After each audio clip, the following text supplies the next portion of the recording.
Jadi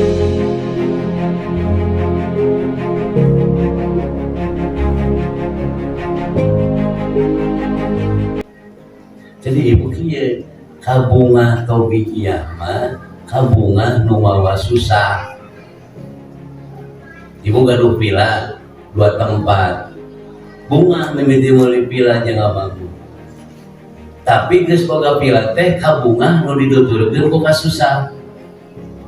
Terus pila teh kudu aya nu ngurus pila. Ngagaji lamun sa urang 1 juta, mun 2 juta sabulan. Bari nu bogana tara monok di pila. Minang kene nu lumayan pila sare di pila. Kalau mah di mana ganjaranana?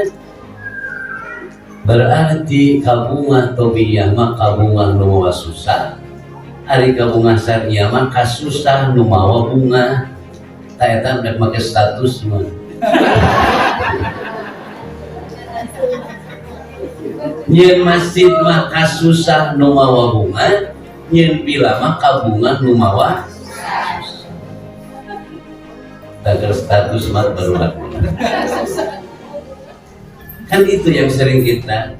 Namun yang masih mah berarti sampereun hirup teh masa depan yang pila mah tinggal geuneuh.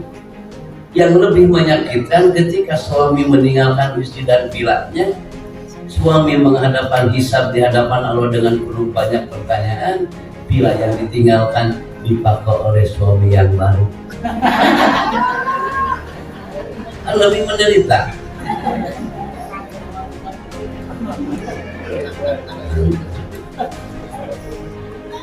Ya pertanyaan terus berkok anu mendirikan terus di kuburan teh anu ditinggalkan menikmati itu lebih menyakitkan lebih mau kasusah di alam kubur.